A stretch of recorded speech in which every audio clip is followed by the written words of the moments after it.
İran və ABŞ arasında danışıqlarla bağlı qeyri-müəyyənlik artdığı bir vaxtda ABŞ nümayəndə heyəti vitse-prezident J.D. Vance'in rəhbərliyi ilə Pakistan səfərindən imtina edib və proses faktiki olaraq dayanıb.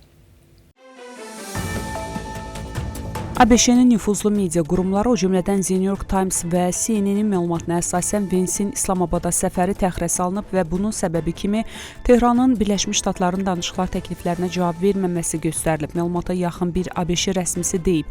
J.D. Vance'in Pakistana səfəri təxirə salınıb, çünki Tehran Birləşmiş Ştatların danışıqlar mövqelərinə cavab verməyib. Eyni zamanda məlumata görə Steve Witkoff və Jared Kushner də Birləşmiş Ştatlardan çıxmayıb və onları İslamabada aparmalı olan təyyarə marşrutunu dəyişərək Vaşinqtona geri qayıdıb. CNN həmçinin bildirib ki, çərşənbə axşamı səhər Pakistana yola düşməli olan Vance hazırda Ağ Evdə əlavə siyasət müzakirələri üçün qalır və onun səfər proqramı qeyri-müəyyən vəziyyətə düşüb.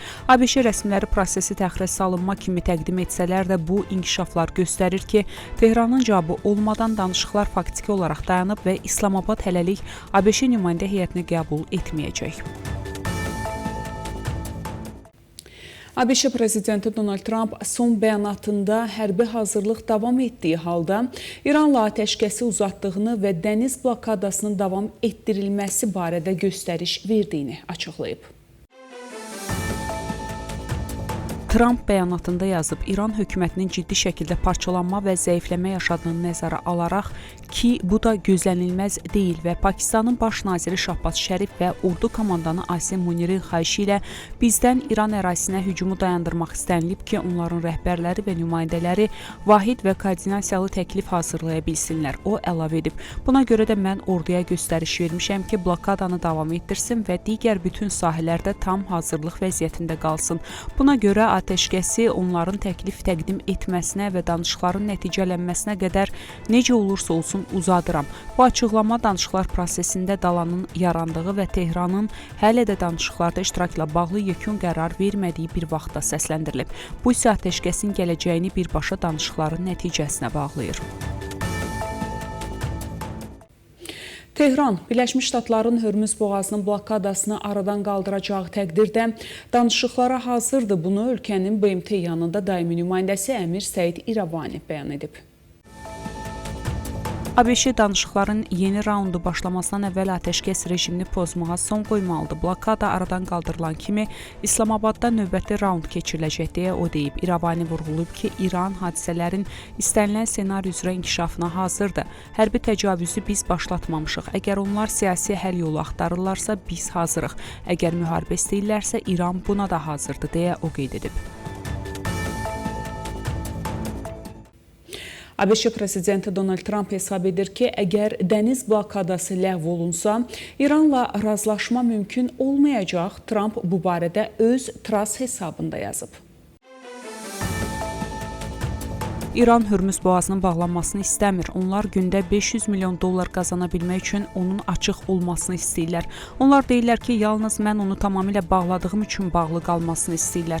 Bununla da onlar sadəcə simalarını qorumaq istəyirlər. Amma bunu etsək, İranla razılaşma heç vaxt baş tutmaya bilər deyə Trump yazıb.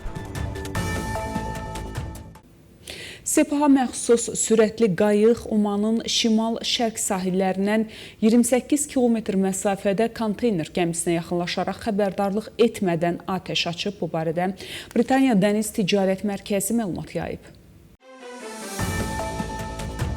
Məlumata görə gəminin kapitanı gəminin bir hissəsinə ciddi ziyan dəydiyini söyləyib və bütün heyət üzvlərinin təhlükəsiz olduğunu, yanğın baş vermədiyini və ya ətraf mühitə heç bir ziyan dəymədiyini bildirib. Böyük Britaniya Dəniz Ticarət Əməliyyatı Agentliyi bildirib ki, Hörmüz boğazı yaxınlığında ərazidən çıxan bir yük gəmisi atəşə məruz qalıb və suda dayanmalı olub. Agentliyin məlumatına görə ekipaj üzvləri təhlükəsizdədir və hamısı yerindədir. Gəminin zədələnməsi ilə bağlı isə hər hansı məlumat yoxdur. Agentlik qeyd edib ki, Hörmüz boğazı ətrafında yüksək aktivlik müşahidə olunur və gəmilərə hər hansı şübhəli fəaliyyəti dərhal bildirmələri tövsiyə edilib.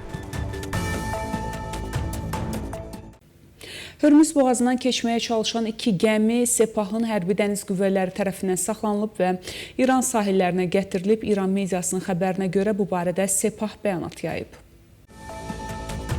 Yayılan bəyanatda bildirilib ki, MSC, Frances və Epaminondas adlı gəmilər dəniz qaydalarını pozub və izlənmə sistemlərini manipulyasiya edərək gəmişilik təhlükəsizliyini riskə atıb. Qeyd olunub ki, gəmilər saxlanılaraq İran sahillərinə müşayiət olunub.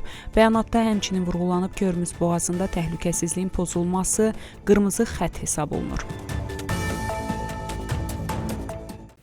Financial Times qəzetinin verdiyi xəbərə görə bugünə qədər İranla əlaqəli azı 34 neft tankeri Birləşmiş Ştatların tətbiq etdiyi blokadanı keçə bilib. Məlumata əsasən, bu gəmilərdən 19-u blokadanı keçərək Ərəb körfəzindən çıxıb, 15-i isə Ərəb dənizi istiqamətindən körfəzə doğru daxil olub. Bildirilir ki, çıxış edən tankerlərdən 6-sı İran xam nefti daşıyıb və ümumi yük həcmi təxminən 10,7 milyon barel təşkil edib. Brent markalı neft ilə müqayisədə təxminən $10 endirim nəzərə alınaraq bu daşımaların ümumi gəliri təxminən $910 milyon qiymətləndirilir. Qeyd olunur ki, İran nefti sanksiyalar səbəbindən adətən endirimlə satılır.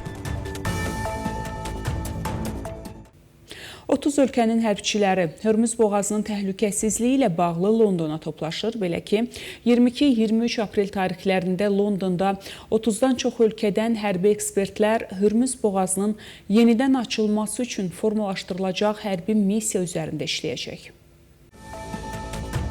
Bu görüş keçən həftə 12-dən çox ölkənin Böyük Britaniya və Fransanın rəhbərliyi altında Hörmüz boğazında gəmiçiliyin təhlükəsizliyini təmin etmək məqsədi ilə beynəlxalq hərbi missiyaya qoşulmaq barədə razılığa gəlməsindən sonra keçirilir. Bugün və sabah əsas vəzifə diplomatik razılaşmanı birgə plana çevirmək, boğazda sərbəst gəmiçiliyi qorumaq və davamlı atəşkəsi dəstəkləməkdir. İnanıram ki, növbəti 2 gün ərzində real irəliləyiş əldə oluna bilər.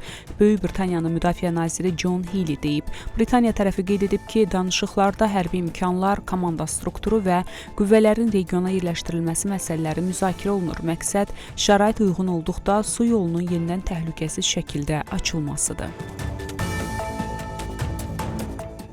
Davam edirik. İrana qarşı müharibəyə dəstək verən və ABŞ İsraillə əməkdaşlıq edən şəxslərin vətəndaşlığının ləğv edilməsi mümkündür. Bunu İran parlamentinin mədəniyyət komissiyasının üzvü Həsənəli Əmiri Əxlaqi deyib. O, casusluq və sionist rejimlə əməkdaşlığa görə cəzaların artırılması qanununa əsasən müxaliflərə qarşı daha ciddi tədbirlər görülməsinə çağırıb. Qeyd edək ki, son bir ay ərzində İran məhkəmə sistemi İslam Respublikasına müxalif olan 500-dən çox İranlının, o cümlədən idmançıların, sənətçilərin, jurnalistlərin və media fəallarının əmlak və aktivlərini müsadirə edib. Buraxılışımız davam edir. O vaxtdan bəri bir çox irəliləyiş olub. Ticarət edilir, xüsusilə də Azərbaycandan Ermənistana yanacaq məhsulları ixrac olunmağa başlayıb. Bu sözləri Prezident İlham Əliyev ölkəmizdə rəsmi səfərdə olan Latviya prezidenti ilə birgə mətbuata bəyanatında səsləndirib. Azərbaycanın və Ermənistanın vətəndaş cəmiyyətinin media nümayəndələrinin qarşılıqlı səfərlərinin və görüşlərinin olduğunu diqqətə çatdıran dövlətimizin başçısı bunun normal mühitin bərqərar edilməsinə töhfə verdiyini vurğulayıb. İsrail, Azərbaycanla əməkdaşlığın daha da möhkəmlənəcəyinə ümid edir. Bu barədə İsrailin Bakıdakı səfirliyinin X hesabındakı paylaşımında deyilir.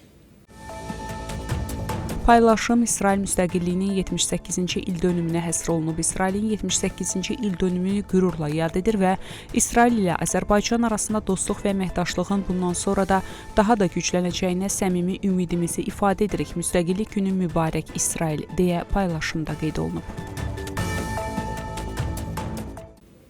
Koreya Respublikasında Azərbaycan dilinin öyrədilməsi ilə bağlı dərsliklər nəşr olunub. Bu barədə Azərbaycanın Cənubi Koreyadakı səfirliyi X sosial media hesabında məlumat yayıb.